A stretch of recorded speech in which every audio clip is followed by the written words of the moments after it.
originally, I've always loved the business aspect of things. I always kind of envisioned myself to, put on a suit and go to work and all of those wonderful things. That was what I kind of envisioned me doing.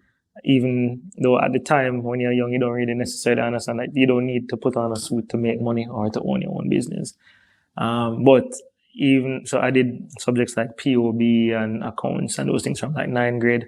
And then when I got to like, let us say, probably like 10 and 11th grade, I wanted to kind of always be a well-rounded person, be very balanced. So I did some sciences, I did some literature, I did a well-rounded mix of things in order to make sure that whatever came my way, I would still have some amount of knowledge to be able to go down that path.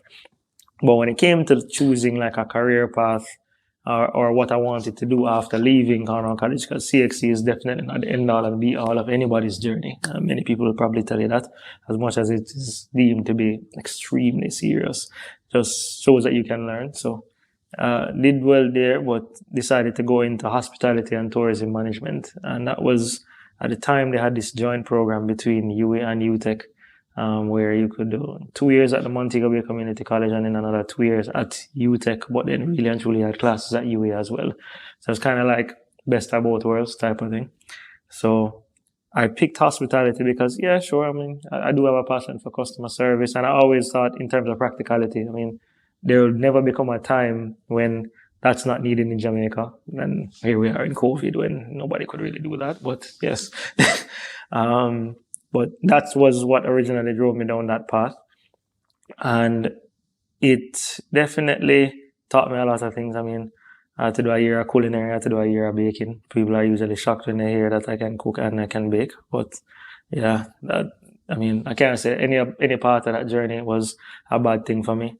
Eventually left UWE/UTech in 2009. Got second class honors or upper second class honors and did reasonably well. But then when you realize that you want to go into the working world now, it was met with, well, it's not going to be as simple as you expected it to be. You did internships as a part of being in that course, but is it really what you wanted to do? And my answer to that was no. Funny enough, I always wanted to work for Digicel. At the time, I actually wanted to get a job with Digicel, and my very first job upon leaving university, I think I probably worked for some fest that summer, but official job where you pay NIS and your taxes and everything. I was hired at a Digicel dealer store at LOJ in Montego Bay. Now, upon taking this job, I was assuming, I know about phone. I always had a little bit of a technical background. I can sell phone. Phone needs to sell. As it turns out, Anbel that managed the dealer store at the time, they also owned a massive 60 by 40 screen that was outside of the dealer store. And as a part of my job description, because they were looking for somebody to apparently do both, and I didn't find this one until I already took the job and needed the job, which was that September, it required you to not only be in the store and sell phone credit and check off phone and fix phone issues on cell phone, but they needed somebody to fix the screen when it went bad. So some people didn't have to come from Kingston to do it every time. So it's like minor things went wrong.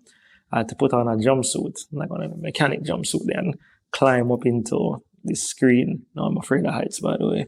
So, this is me climbing like 30 feet off the ground. Come on, working on a nice clean shirt and pants and clean shoes and thing, and put on a jumpsuit and go in a screen and get shocked for like an hour at a time.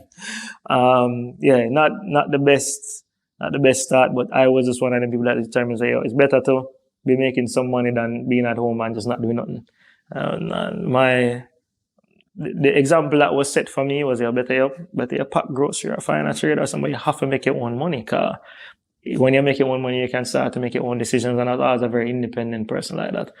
Besides, my mother was always working hard to send me to university. She did need the help too. Bringing in some more income in was always a good thing. So I had that job for 4 months, and that was the longest 4 months of my life. I was probably making, if I'm not mistaken, it couldn't be more than 30 grand, probably like 28 grand a month. Them time it was not a lot of money. But it was enough for me to go to work.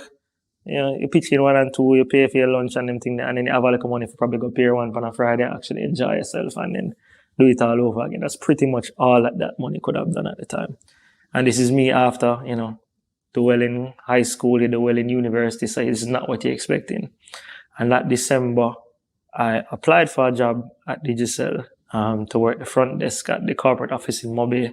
And I forget it, December 8th, 2009, I started to work for Digicel.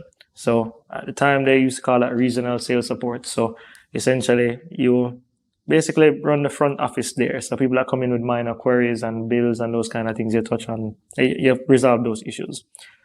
Did that for about 2 years, and then I got promoted to something called PCC. That's premium corporate care. That's why you're talking to corporate clients on the phone and fixing their issues specifically.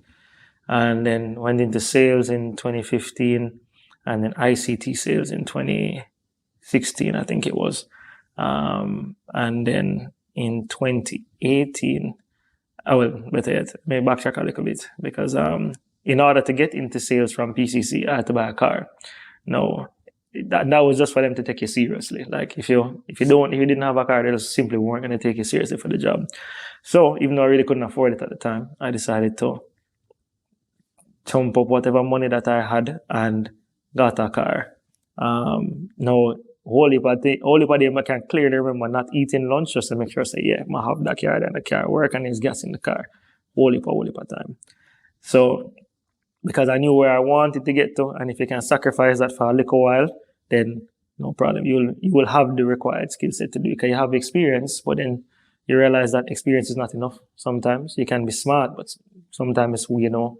So when you kind of combine all of those different factors and with a little bit of sacrifice, and it kind of brings that to the forefront, and people will call you lucky, but it's not really luck. You really tried hard and you set things in place and you were really disciplined enough to get it done. So went into sales, did very well in sales to the point where they were going into ICT and they recruited me over to the ICT side. Did well on that side of things for a very long time, but I felt like I was busy but not growing. Like you're doing well and you hear every month in the meeting, oh yes, you did well, it's him again, he's at the top. But then you find that there's a point where that's not enough. Like you need to grow personally and professionally at the same time, because you can be good at something, but you're just kind of like an autopilot type of thing. So you kind of have to challenge yourself. And in 2018, I accepted a job with the group. So now what I do for Digicel is that I'm the group senior sales manager for wholesale data. So I discuss with carriers across 26 markets in the Caribbean. If they need a presence there, then they sign the contracts through me. That's pretty much where my Digicel journey is now. It's by no means the end of the journey. Need to look at what's probably going to come next. But that's